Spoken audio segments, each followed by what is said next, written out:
هیچ زانیارێکتان هەیە لەسەر ئەو کەسایەتیانە بۆیە یەکێک لە کەسایەتەکان هەموو جارێکەکەین بە پرسیاری سەرەکیبان. پرسیاری ئەم ڕۆژمان دیارە بەرنامەی یەکەممان لەسەر حەسەن زیرەکی نەمر بوو، بەرنامەی دووەمیشمان کە خۆتان ئاگادار بوون لەسەر هونەرمەندی ڕەوانشار عەتا چاوشین بوو. پرسیاری ئەمڕۆمان لە بە حەڵقەی سێمی بەرنامەی خەڵات و دیاری لەسەر هونەرمەندی کۆچکردو و هونەرمەندی نەمر عوسمان عەلیە. ئایا هونەرمەندی کۆچکردو عوسمان عەلی لە چه ڕۆژێک و لە چه بەروارێکە و لە ساڵێکا کۆچی دوایی کردووە؟ دیارە بۆ ئاسانکاریش لەسەر تەختەی شانۆ لە کاتی کاری هونەریە، لە کاتی ئەنجامدانی لە بەشداریکردنی لە چالاکیێکی هونەریە کۆچی دوایی کرد لەسەر تەختەی شانۆ. هونەرمەند عوسمان عەلی لە چه ڕۆژ و لە ساڵ و لە چه بەروارێکە کۆچی دوایی کردووە؟ ئێوەی بەڕێز و خۆشەویستیش دەتوانن لە ڕێگەی هەر سێ ژمارە مۆبایلی گەڕامیدیا پەیوەندی بکەن بە بەرنامەکەەوە بۆی ببن بە خاوەنی یەکێک لە خەڵاتەکانی گەڕیان. بۆ ئەمە بەسەش هەر سێ ژمارە مۆبایلی گەڕامیدیا ئامادەیە و هاوکارم کاکە ڕێباز فایق لە بەشی کۆنتڕۆڵ پەیوەندیەکان وەڵامەیەتەوە. ژمارە مۆبایلی 070 75 ئەمەیان ژمارەی وەتساپیشی لەسرە بۆ ئەو کەسانی کە بە ئۆنلاین پەیوەندیەکەن. ژمارە 070 کە ئاساییەتوانن پەیوەندی بکەن لە ڕێگەی ژمارە ئاسیاوە 050 یان ژمارەیان کۆڕەک هاتوانن بە کۆڕەک و بە ڤایبەریش پەیوەندی بکەن. خۆشەویستان چاوەڕی پەیوەندیەکانی ئێوەین لە بەرنامەدانی کە ژیانی خۆیان بەڕاستی تەرخان کرد بۆ خزمەتی هونەری نێتەوەکەیان. یەکێک لە هونەرمەندانە هونەرمەندی کۆچکردو عوسمان عەلی کە یەکێکە لەو هونەرمەندانەی کە بە هەڵوێستە جوان و بە هەڵوێستە کوردانەکانی بەناوبانگ بووە و هونەرمەندێکی خاوەن هەڵوێست و نیشتیمان پەروەر بووە و هەمیشە لە بەرەی میلەتە بووە. عوسمان عەلی ئەتوانم بڵێم ئەگەر باسی گۆرانی مۆسیقا بکەین لە شاری سلێمانیە ناکرێت باسی عوسمان عەلی نەکەین. عوسمان عەلی چەندین گۆرانی هەیە، تەنانەت یەکێ لە گۆرانی هەرە بەناوبانگەکانی ئەم شەوی بەراتە شەوی خۆشی و خەڵاتێکەوە بیرۆوەرێکی زۆری هەیە لەگەڵ جیلی ئاڵتوونی کە ئەو گۆرانیە بە گۆرانێکی زۆر خۆش دەزانن. ئەتوانن لە ڕێگەی کۆمنت یان لە ڕێگەی پەیوەندی و وەڵامەکان بنەوە هونەرمەندی کۆچکردو عوسمان عەلی لە چه بەروارێ لە ساڵ و ڕۆژێکا کۆچی دوایی کردووە. هەر کەسێک وەڵامەکەی زانێت توانێت پەیوەندی بکە بەس هەر سێ ژمارە مۆبایلی گەڕامیدیاوە 070 بە وەتساپ و یاخۆ ژمارەی کۆڕەک 050 بە ڤایبەر و یا ژمارە مۆبایلی 070 چاوەڕێی پەیوەندیەکانیەوەی ئەم بەرنامەی هەفتەی سێ ڕۆژ پێشکەش دەکرێت، ڕۆژانی شەممە، دووشەممە، چوارشەممە. ئەم بەرنامەی ڕاستەوخۆ پێشکەش دەکرێت و هەر جارێک کەسایەتیەکەکەین بە تەوەری بەرنامەکەمان.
خۆشەویستانم لە گەڕامیدیا بەرنامەی خەڵات و دیاری لە خزمەتانە. ئێمە درێژە پێدەری هەمان ڕێچکەی مامەهادین بەرنامەکەی عەریف حەمەتاڵ. ئێمە تەنها مەبەستمانەوە بوو کە ئەو ڕێڵەیە بێنێ لە بینی ئێمە و ئێوە. ئێمە جارێکی لە ڕێم بەرنامە بێتەوە بە ڕێڵەیەک بۆی پەیوەندی بینی ئێمە و ئێوە بەردەوام بێت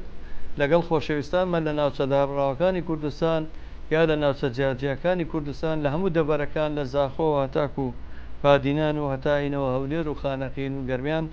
خۆشەویستان شاریە سەرحاز سڵاوی نردووە سوپاس کچە زاخۆیی سمبڵی گوڵی نردووە دڵی نردووە ڕووناک ئەحمەد چەپچە گوڵی نردووە سوپاس بۆ خاتوڕناک باوێ محەممەد هەڵبەستێکی نردووە بۆ ئێمە کە هەڵبەستێکی ڕەنگە ستران بێت دەست پاش باوێ محەممەد سەرچاوە سەرسەری من خۆشەویستان دەتوانن پەیوەندی بکەن بە بەرنامەکەەوە بۆی کە بن بە خاوەنی یەکێک لە خەڵاتەکان و ناوتان بچێتە ناو تیر و پشکی گەڕیانەوە لە کۆتایی بەرنمەیەمە دیارە تیر و پشکێک ئەنجامین و کەسێک دیارەکەین کە ئەبێ بە خاوەنی خەڵاتی ئەم بەرنمەیە کە ناوی بەرنمەی خەڵات و دیارە بەڵێ یەکەم پەیوەندیمان لەگەڵایە وەکو پێشبینیمان کرد لە هەولێری خۆشەویستەوە هەمیشە شاری هەولێری خۆشەویست وە خۆشەویستانمان هەوادارانمان لە هەولێرەوە ئەوان یەکەم کەسن لە پەیوەندیەکانە خاتو شەیدا لە هەولێرەوە سڵاو لێ بێت. سلام علیکم. علیکم سلام سەرچاو خاتونی بەڕێز شەیداخان سڵاو بۆ تۆ. زۆر سوپاس دەکەم دەستخۆشی بەرنامەکەتان لێ دەکەم. زۆر سوپاس خاتونی بەڕێز. زۆر سوپاس بەڵێ پرسیارەکەم بۆ دووبارەکەیتەوە. خوشکی من ئەو هونەرمەندێکی ئێستا گۆرانەکەی گوێ لێ بێ هونەرمەند عوسمان عەلی. بەڵێ. ئەوە لە چ ڕۆژ و لە چ ساڵ و لە چ بەروارێکا کۆچی دوای کردووە من ئاسانکاریشت بۆ بکەم هەر لە مانگەیە بۆ ئێستا کە مانگی شەشە کۆچی دوایی کردووە لەسەر تەختەی شانۆ لە کاتی چالاکی هونەریە ئەو دیارە ئیتر گیانی فڕی بەرەو ئاسمان و بۆ هەتا ئەتایە بەجێهێشتین.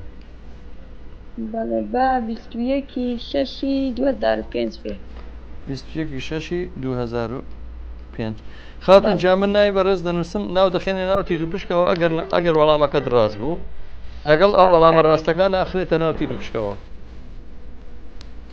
سپاس بۆ تۆ لە کۆتایی بەرنامەیە دیارە خەڵاتی براوە ڕاگەێنن. بەڵێ پەیوەندێکترمان لەگەڵایە جارێکتر لە هەولێری خۆشەویستەوە خاتون نیشتیمان سڵاو بۆ تۆ خاتون نیشتیمانی بەڕێز. نیشتیمان خان سڵاو بۆ تۆ.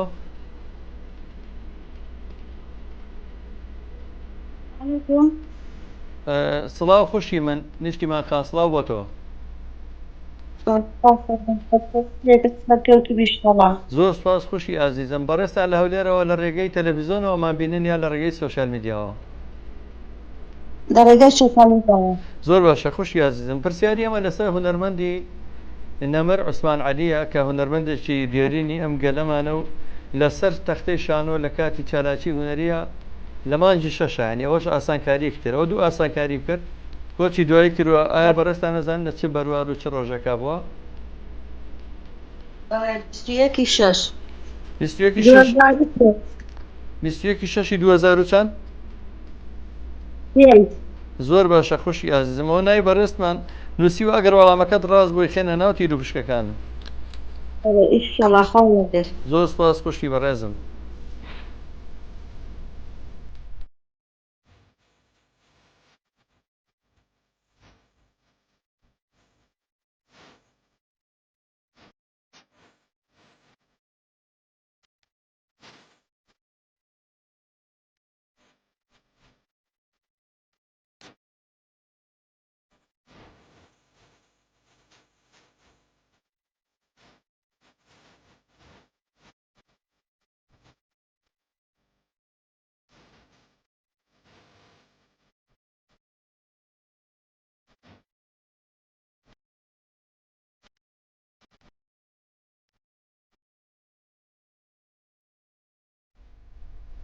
بەڵێ بینەران و بیسەرانی خۆشەویستمان لە گەڕیان میدیا تەلەڤیزۆنی گەڕیانێسی ڕادیۆی گەڕیان FM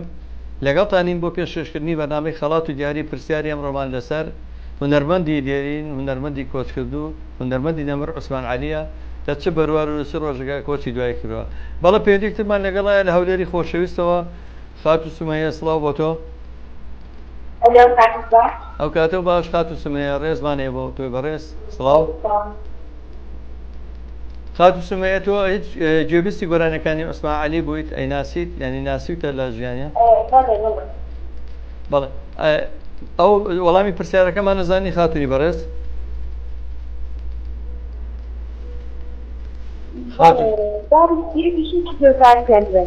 21/6/2005 خاتو سومەیە ناوی تۆش ئەخێنە لای تەسلیمی بەشی کۆنتترۆلەکەین ئەگەر وەڵامەکەت ڕاست بوو داخلی تیر و فشک دەکەین بەسەر چاو دەست خۆش سپاس بۆ تۆ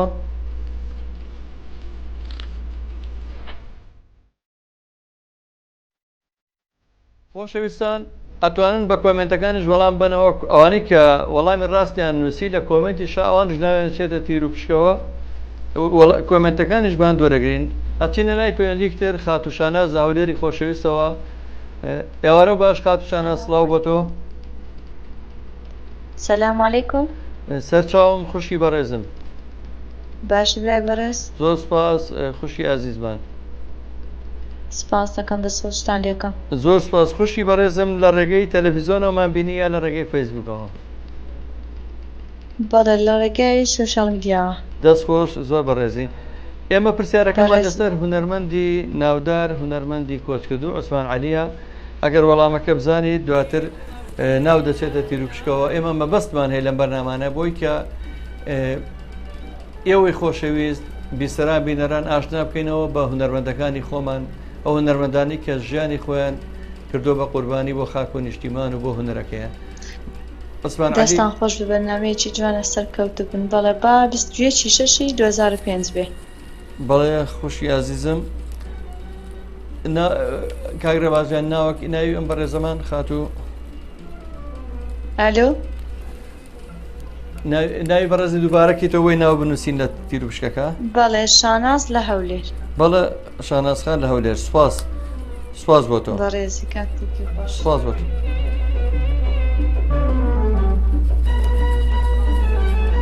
بەڵێ باش خۆشەویستانم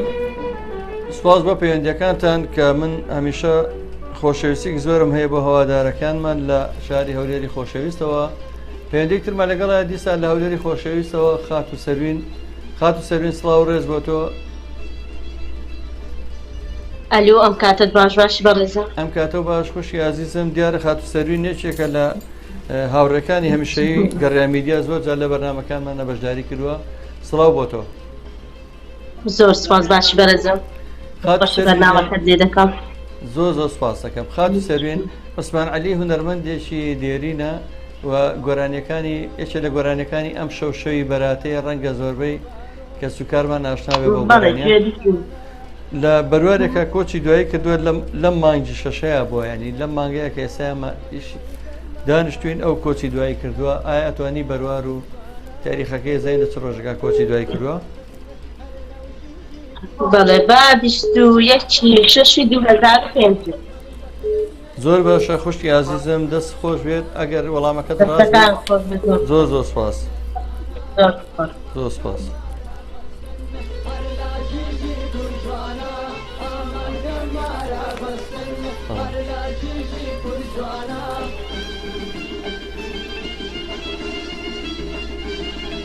خۆشەویستانی گەڕامی دیار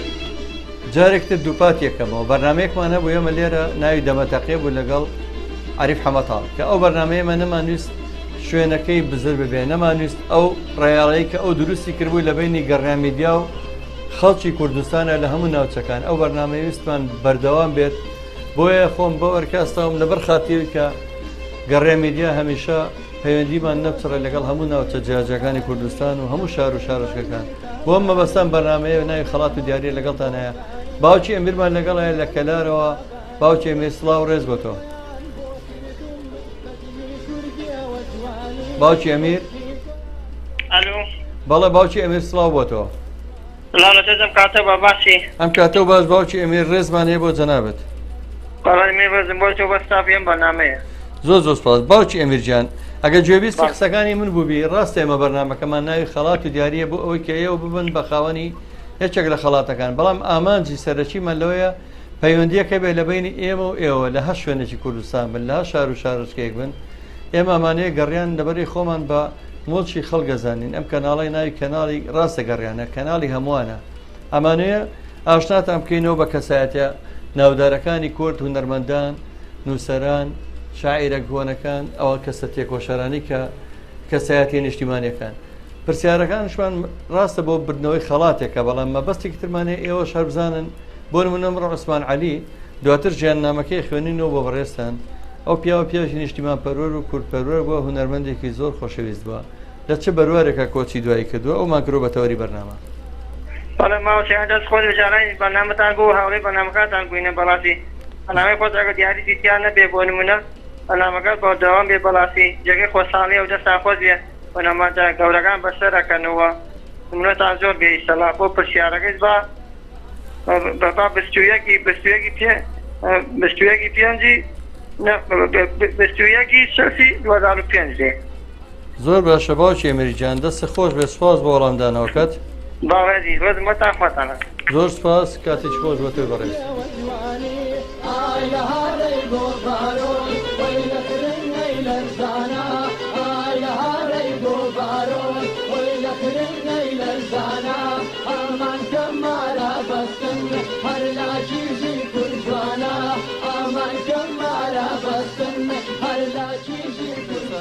هەروەکو من چۆن لێرە لە ڕێگەی ئەم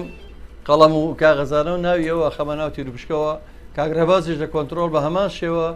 یەک بە یەک ئەوانەی کە لە کۆمنت وەڵامەکانیان ڕاست بۆ ئەیان خاتە ناو تیرروپشکەوە کۆمنتەکانیش ئەبن بە خاوەنی خەڵاتی بەرنامە بەڵام ئێمە پێمان خۆشە بۆی پەیوەندی بێ بۆی دەمەتەقەیەکە بێ لە بینی ئێمە و ئێوە پەیوەندیەکە بێ لە بینی گەڕیان و خۆشەویستانمان لە هەموو ناوچەکانی کوردستان کاک نەورۆزە مەخمورەوە کاک نەورۆزیان سڵاو بۆ تۆ سڵاو بۆ تۆ بۆ هەمی بینەر و بیسەری ڕادیۆی گێڕیانی ملی سەرکەتون ئینشاءالله سەرسەری من کاکە نەورۆزیان سەرچاوە سەرسەری من زی مامۆستا زۆر سپاس وەڵاهی من خەڵکی دەڤەری ئامێدی من بەس ئێستا لە مەخموور پێشمەریەمە پێخۆشحاڵم بە شێوەزەکی و زندگی ڕێگای تورکی کۆماڵی فێت و بینەر و بیسەری هەڕەمەیمە سەرچاو بێ من سەرسەری من کاکە نەورۆژی ئێمەش دەخوازیین ئەو پەیوەندی هەبێت بۆی کە بتوانین لەگەڵیەوە قسە بکەین لەگەڵ هەموو براکانمان لە هەر شوێنێک لە هەر ناوچەیەکی کوردستان بێ لەگەڵ خوشک و براکانمان بۆی پەیوەندی ئێمە گەڕیان لەگەڵ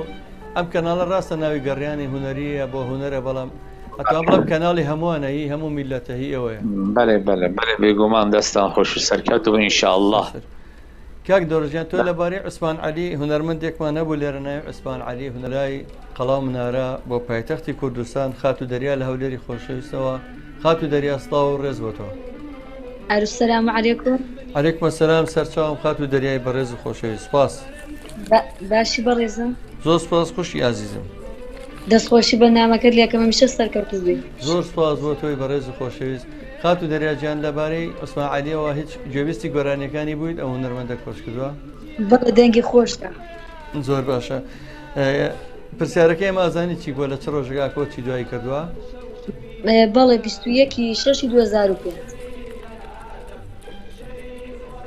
هیچ گۆرانێکی لەبەر نییە خات و نیبەڕێز ناوەڵە داوای لێ بردنەکە زۆر سپاس بۆ خوشی ئازیزمان خات و دەریا لە هەولێرەوە بەس ببوورە دەتوانم براکەم بەشداریکە زۆر باشە با براکەشێت لە خزمەت یابین هەرچەنە پێندێکی زۆرمان لەگەڵایە بەڵێ عەلەیکوم السەلام سەرچاوم بەڕێزگیان ناوی بەڕێزتان ئارام کاکە ئارامگیان سڵاو بۆ تۆ کاکە ئارام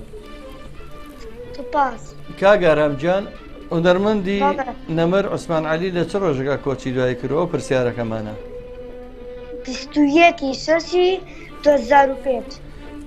کاکە ئارامگیان سوپاسەکەین تا کۆتایی بەرنامە لەگەڵمانە بن دوای کۆتایی بەرنامە تیرروپشکەکە ئاشکراکەن و ئەوەی کە بوو بە خاوەنی خەڵاتی بەرنامە خەڵاتەکەی پێشکەچەکرێت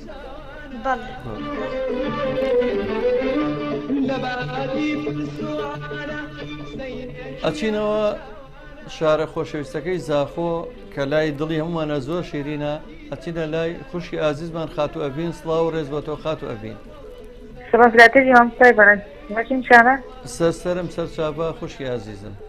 هەر ساڵ و یاڕابێ سپاسێتاتکەم ڕێکەوە بچم بەتەوە هەمی فەرماندەمانە دەستخۆشی کارێتاتکەم زۆر سپاس بۆ خوشی ئازیزمان لە زاخۆوە خات و ئەڤین زۆر خۆشحاڵم کە لە بەرنامەی یەکەمە بوو بە خاوەنی خەڵاتی بەرنامەی گەڕیان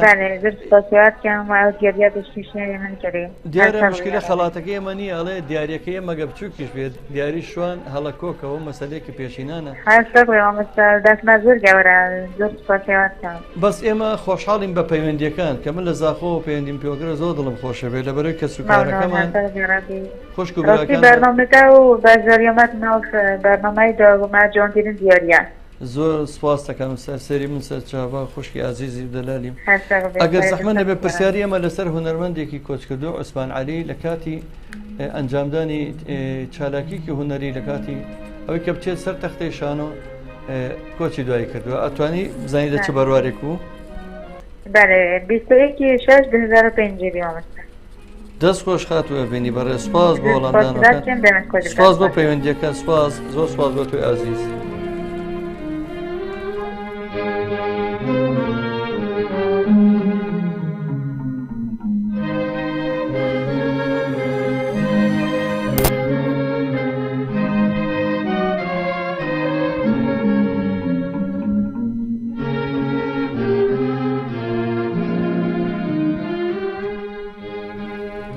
بەڵێ ئەچینەوە شارەکەی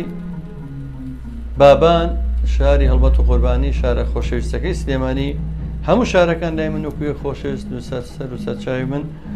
ئەچینە لای خات و فرمێکس لە شاری سلێمانیەوە ڕەنگە ئەویش بیرەوەری هەبێ لەگە گۆرانەکانی عوسمان عەلی خات و فرمێکس سڵاو بۆ تۆ زۆر سپاس خاتونی بەڕێز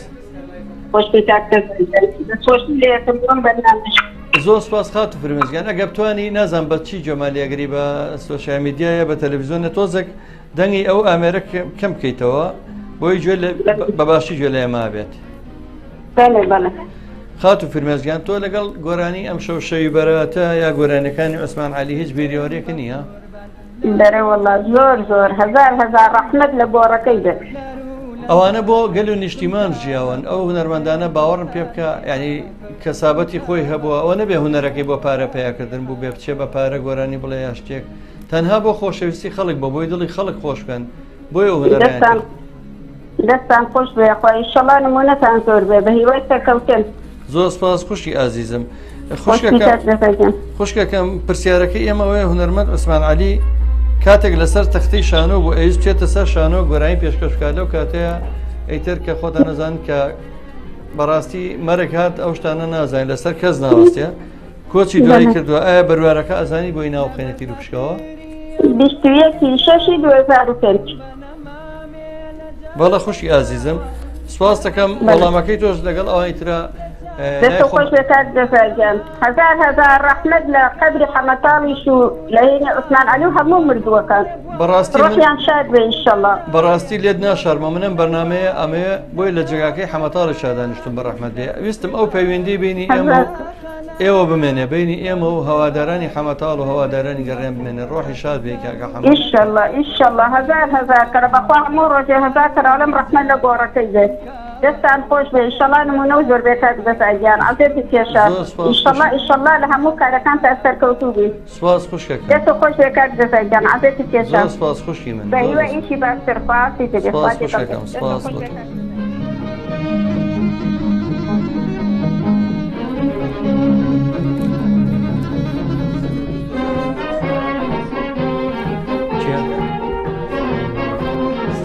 سەرکەوت بەڵێ ئەچینەوە بەردەڕاش ئەچینە لای کاکە سەرکەوتی خۆشەویست هاوڕێی بەرنامەکانمان کاک سەرکەوت جان سڵاو ڕێژ بۆ تۆ کاک سەرکەوتی خۆشەویست سڵاو ڕێز بۆ تۆش تۆنی براکەم باشی سەرسرم سەرچاوم کاک سەرکەوت گیان سڵاو بۆ تۆ بەڕێزی سڵاو بۆ تۆ هەموو کارمەندانی تەلەڤیزیۆنی جوانەکەی گەڕیان میدیا زۆر سپاس کاک سەرکەوت گیان لەبارەی هونەرمەندەی ئێمەوە کامڕۆ باسیەکەن عوسمان عەلی ئێمە مەبەستمانە بۆیە جارێک احتیمالە گۆرانی بێژێکی تر بێنین تەنیا عارەب بێنین جارێک ڕەنگە تاسین تەها باس بکەین جارێک ئێمە لەبەری مەبەستمانی گۆرانی بێژ یەک ناوچەنیە بەتەنیا بەڵام ئەم گۆرانی بێژانی کە ئەم چەند ڕۆژە کردومانە بە تەوەری بەرنامە ڕێک کۆچی دوایەکەیان کەوتوتە ئەم مانگەوە کە ئێمە سایتەیە مانگی 6 بۆیە ئێستا خۆی گەورە هەموو لای کافکە ئینشاڵڵا زۆر سپاس دەکەم هونەرمەند عوسمان عەلی بۆی ئاسانکاری بۆ بکەم لە مانگی 6 ساڵێک لەم ساڵانەی ڕابردووە کۆچی دوایی کردووە چ ڕۆژێک بۆ چ بەروار و تاریخێک بووە بلا 21/6/2025 بیت کاک سەرکەوتجان سوپاس بۆ پەیوەندیەکە زۆر 21/6/2025 براکەم بەڵە جارەکەم لای خۆم تەلەڤیزیۆنەکەتان لە جیازی HD بۆکسەیە تەلەڤیزیۆنەکەمان لە جیازی فامیلی بۆکسەیە لە جیازی وەن بۆکسەیە لە کورتسێل هەیە لەگەڵ میکس میدیا لەو چوار کۆمپانیای هەیە هەتا ئێستا لە HD بۆکس نیمانە کاک سەرکەوتجان والله مامۆستا هەویدارم بکرێتە HD Box چونکە HD Box خەڵک زیاتر ئیشی پێ دەکەن و بەکاردێنن. بەڕاستی لێت ناشارمەوە کاک سەرکەوت چونکە کەناڵەکەی ئێمە ئەهلی سربەخۆیە بێلایەنە هیچ کەسێ نییە پشتیوانمان بێ ئەو کۆمپانیا بەڕێزانی کە باسم کرد خۆیان هاتوون ئێمەیان خستۆتە ناو مەجموعەکانی خۆیانەوە بۆ نمونە میکس میدیا خۆیان دەستی ئێمەیان گرتووە فامیلی بۆکس خۆیان وتیان بۆیەوە لە هەولێر و زاخۆ و ئەو ناوچەکانە بێ کەناڵەکەی مەخستە ناو فامیلی بۆکسەوە هیوادارم HD بۆکسیش خۆیان هاوکارمان بن بۆی ئێوەش بێبەش نەبن لە ئێمە چکە بەڕاستی دەزانی چی مامۆستاگیان خەڵک زیاتر سێ ڕۆبی لە هەرێم باوەڕکە ئاغڵبی HD بۆکس بەکاردێنین تایبەت دەبەری ئێمە بادینان وەڵی بەداخەوە ئێمە زۆر حەزەکەن ئێمەش لەناو HD بۆکسە هابین بۆی پەیوەندیمان لەگەڵ ئێوە تۆمەتۆڵ بێت دەیخوا کەریمە ئینشاءالله زۆر سپاس بۆ توی بەڕێز کاتێکی شاد بۆتان زۆر سپاس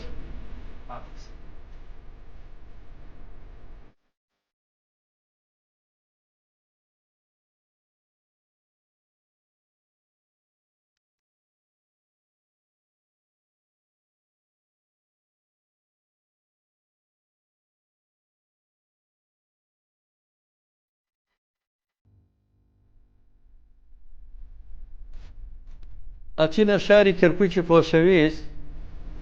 ئەو کەرکووکەی کە لای هەمومان زۆر پیرۆزە و شارە جوانەکەی کەرکووک ئەچینە لای خاتو عیار بەڕاستی من دڵم پڕەبێکە نایشێنم لەبەرەوەی یەکێ بوو لە هاوڕێ هەمیشەیەکانی بەرنامەی مام هادی کاکە عەلی محەممەداڵ خاتو عیارجان سڵاو بۆ تۆ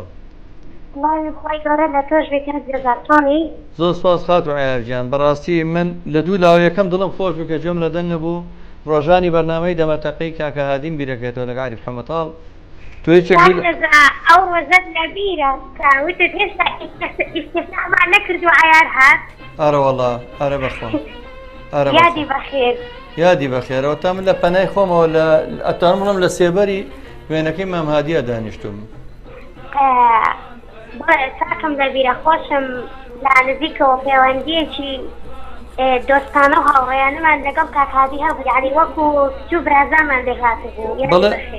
بەڵێ ئەگەم لێ هەموو جارێ عیارەکەم خوشکەکەم کچەکەم بەڵێ ئەگەم لێ لە بیرمە قەت لە بیرم ناسێت خاتو عیارجان من ویستم ئەو پەیوەندی کە ئەو دروستی کردبوو لەگەڵ ئێوە لەگەڵ خەڵکی کوردستان پەیوەندیەکە هەروە بەردەوام بێ بۆی ئەم بەرنامەیەمان لێرە هێناوەتە بوون بۆی کە بتوانین پەیوەندی گەڕیان و هەوادارەکانی بەرنامەی عەلی محەممەداڵ بەردەوام بێت ڕاستی دەستت خۆش بێ من زۆر سپاسی جەناب دەکەم و وەکو بەڕێوەبەری کەناڵی گەڕیان من سپاسی جەناب دەکەم ئینشەڵڵا هیوادارم هەر کاری جوانتر و باشترمان پێشکەش بکەین سپاس بۆ تۆ خۆشی ئازیزم خاتو عیارجان وەڵامی پرسیاری ئەم ڕۆزایی ناوخێنەتی روشکەکەەوە واللهی لەگەڵ ئەو گۆرانیەیە زۆر یادگاریم هەیە ئەم سنسوی بەراسە بە ئیمنش بیستیەکی شزبی زۆر باشە خاتو عیارجان خوشکی ئازیزمان و هاوڕێی هەمیشەیی بەرنامەکانی گەڕیان میدیا سڵاو بۆ تۆ زۆر سپاسەکەین دەستی هەمووتان خۆش بێ منی سپاسی هەمووتانەکەم زۆر سپاس خوشکەکەم زۆر سپاس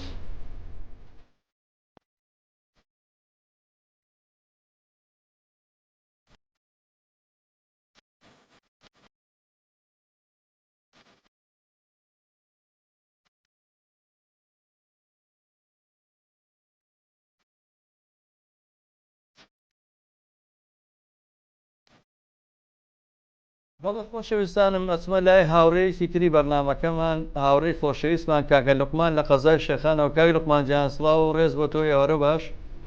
سڵاو ڕێز بۆ تۆ بۆ تاوای کارمەندانی تەلەڤیزیۆنی گەڕیان میدیا یەخوا سەرکەوتە بەیان چۆنی باشی بڕێ بڕێزم زۆر سپاس کاک لوقمان جان سڵاو و ڕێز بۆ تۆ بۆ کەسوکاری تۆ بۆ هەموو خوشک و برا و کەسوکارمان لە قەزای شێخان زۆر سپاس مەمنۆن لە قەزای شێخان قەزای پێکەوە ژیان بڕێ بەڕێزم چونکە قەزای شێخان بە ئەوەی ناسراوە قەزای پێکەوە ژیان چونکە مەسڵمانێتیە و مەسیحیشتیا و برانی زدیشتیە زۆر خۆشحاڵم بەڕاستی یاخوا ئەوەدان بێ بەڕاستی کوردستان هەر بەو پێکەوە ژیانەوە جوانە بە تایبەتی و ناوچانەی کە هەموو چین و توێژەکان و یا هەموو ئاین و مەزەبەکانی تایە بەڵێ کاک لوقمان جان دەستەکانتانژی خۆش بێ مامۆستاکە ئێوە ئەم جۆرە بەرنامایکەنەوە یعنی زۆر کەسەیە ئەو گۆرانی بێژانە ناسیتن ئێوە ئەیدەنا ناسین یعنی ئەمە جێگەی دەستخۆشیە ئێمە دەستخۆشی لە ئێوەکەین من زۆر زۆر ماندووبوونتان ئەیگۆشین لە ڕاستیە ملێت ناشارمەوە بەتەنیا گۆرانیبێژی یەک ناوچەش یەک جیا ناکەینەوە بڵێن هەر سلێمانی بەڵام ئەم چەند ڕۆژەی کە ئەم دووسێ پرسیارەمان داناوە دیارە یەکەم پرسیارمان هونەرمەند حەسەن زیرەک بوو دووەمیان عەتا چاوشیم و بەڕەحمەت بێن سێمیشیان بووە عوسمان عەلیمان هەڵبژاردووە لەبەرەوەی لەم مانگەیە لەم چەند ڕۆژانەیە کۆچی دوای کردووە ئەوەش زۆرەکە لە ئاسانکاری ئیتر ئێمە گۆرانیبێژ هەموو ناوچەکان کەسایەتی و شاعیری هەموو ناوچەکان بەسەرەکەینەوە لە بەرنامەکانمان ماڵێ ئینشەڵا خۆی گەورە جێگەیان بیکەتە بە هەشتپای گەورە عەفویانکە زۆر سپاس بۆ تۆی بەڕێز و خۆشەویست کاک لوقمانجان وەڵامەکە زانی ناو بخێنە تیر و بشکەوە بەڵێ مامۆستا ئەو هونەرمەندە کە عوسمان عەلیە هونەرمەندێکی دێرینی کوردە لە چ ڕۆژێکا کۆچی دوای کردووە کاک لوقمانجان بەڵێ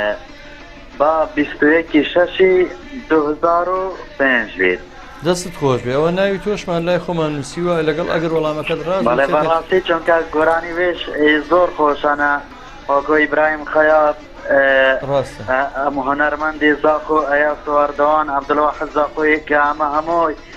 کۆچ کردینە زۆر ڕاستە قوربان زۆر ڕاستە بەڵێ زۆر سوپاس دووبارە کاتێکی خۆش و ماڵەوە سوپاس بۆ پەیوەندیەکەت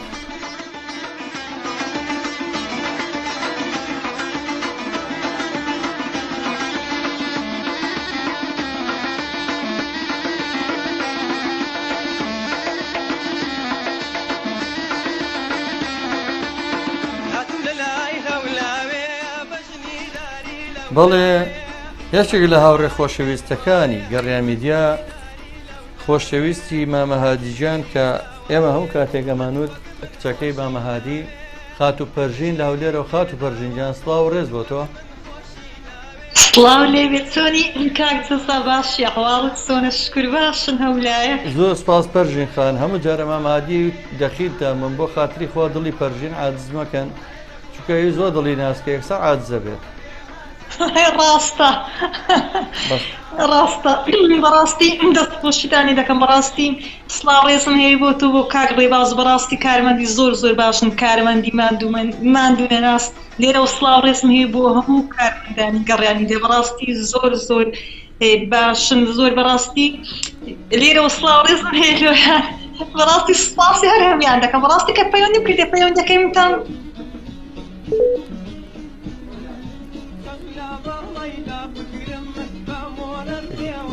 بەداخەوە پەیوەندەکەی خات و پەرژین پچڕە ئێشتا قسەکەم تەواو نەکەبووت مامەهادی و دەخێت تامە پەرژین عاجزە بێ بەس کاک ڕێباز هەڵە بەخوا پەیوەندەکەی خۆی بچڕە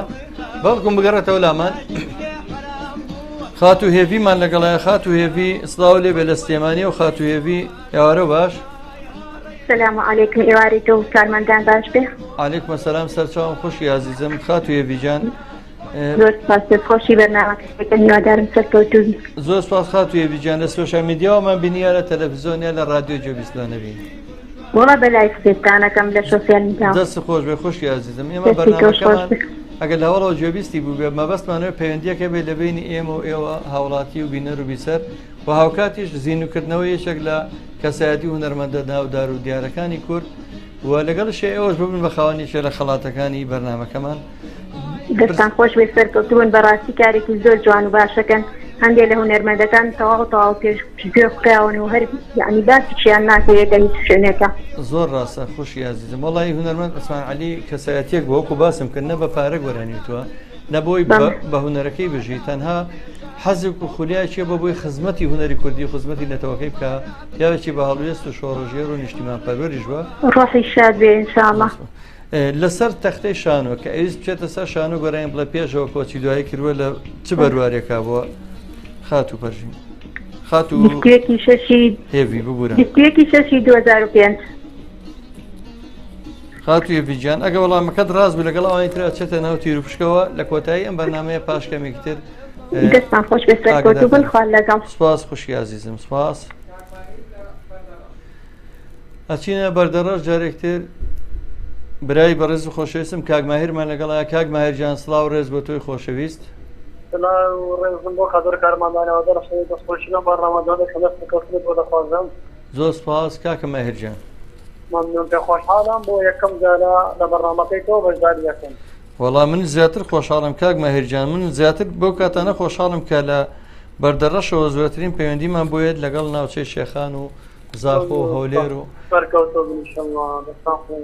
ئێمە لێتدا شەرمۆلەوەی کەناڵەکەی ئێمە تا ئێستا وەکو تەلەڤیزۆن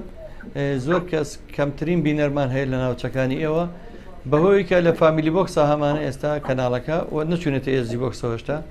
لەبەرەوە حەزەکەین لە ڕێگەی لایڤەکانمان و دەنگمان بگا بە ئێوەی بەڕێز و خۆشەویست. بەڵێ ڕاستەوە لە ڕێگەی لایڤەکەوە دەستان خۆش سەرکەوت ئینشەڵا ڕۆژ دەبێت بەخشی کەناڵەکەتان منتەقەی بادیان ئینشەڵا. ئینشەڵا هەموو ئاواتێکمانەیە دەنگمان بگا بە ئێوەش و بمان بینن. کاک ماهیرجان ئێمە هونەرمەندێکی کۆچ کردومان هەیە عوسمان عەلی کە لێرە بەناوبانگە و نازانم جەنابی گۆرانیەکانی گوێ لێ بووە ئەمانەیە بزانین لە چ بەروارێکە کۆچی دوایی کردووە بۆی کە ببی بە خاوەنی یەکێ لە خەڵاتەکانی گەڕێمیدیە. مازنجان 21/6/2005. کاک ماهیرجان ئەگەر وەڵامەکەی تۆش ڕاست بوو لەگەڵ ئەوانی ترە چێتە تیرروپشکەوە زۆر سپاس بۆ پەیوەندیەکەت. ممنون زۆر خۆشحاڵم بۆ یەکەم جارە گفتگۆ لەگەڵتان کردووە باوەڕێم بەڕێنە قسەتان قبولم بکەن دەستخۆشانێ دەکەم و سەرکەوتوو بن ئینشەڵا. سپاس دەکەم تۆ هاوڕێ و برا و هاوڕێی هەمیشەیی بەرنامەکانمان.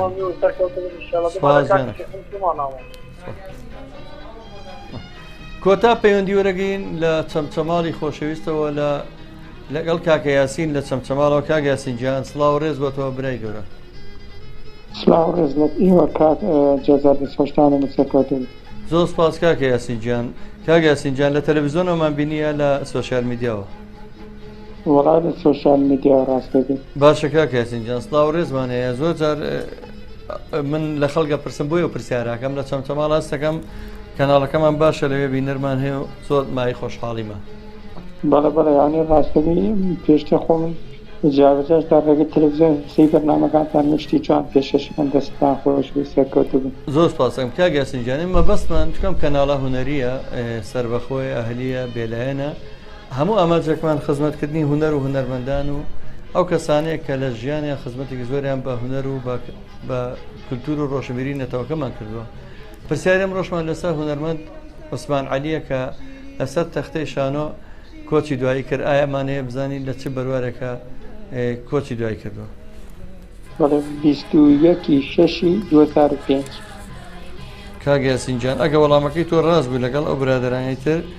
لە ئێستاوەنی نەماوەمە کۆتا پەیوەندی بوو پاش کەمێکی تر دوای ئەنجامدانی تیرروپشک هەتوانین لە ڕێگەی بەرنامەکەەوە بزانین چێ بۆ بە خەڵاتی خاوەنی خەڵاتی بەرنامە. باشە دەستان خۆش سەرکەوت. سواز بۆ تۆ کاتێکی خۆش بۆ دەمێن.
بەڵێ ئازانم خۆشەویستانم لە گەڕێمیدیا لە بەرنامەی خەڵات و دیاری پێشەوەی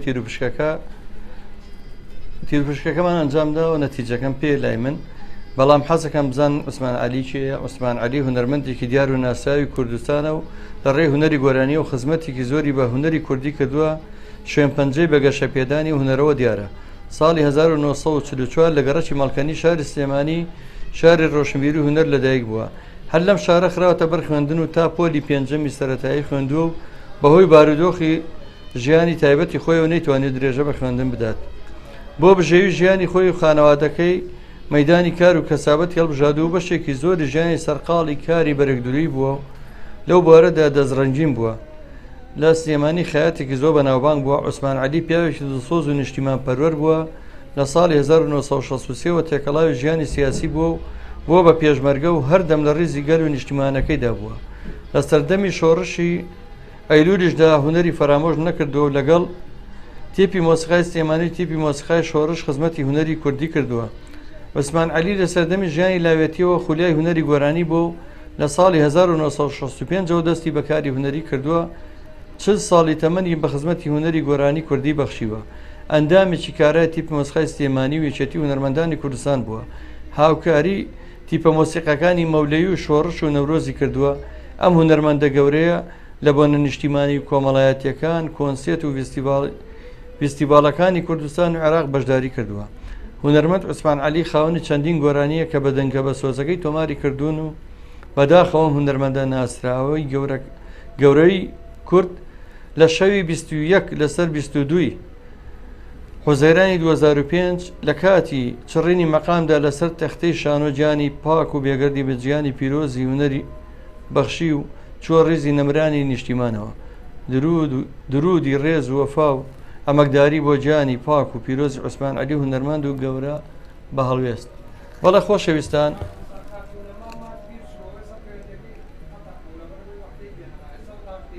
بەڵێ دیارە کاگرەباس پێڕاگەیانم کەەوە خاتونەمامیان بیر چووە لە پەیوەندەکەیە لەبەرەوەی کە کۆتا پەیوەندی بوون پەیوەندەکەی پچرا خاتونەمامجان ببوورە پەیوەندەکەت پچرا بوو ئێنەوە خزمەتە ئەم کاتەوە باش خاتونەمامجان سڵاو ڕێز بۆ تۆ. زۆر سپاس خاتونەمامجان داوای لێبوردنەکەین دیارە پەیوەندەکە نازانم بەهۆی چی و بە پچراوە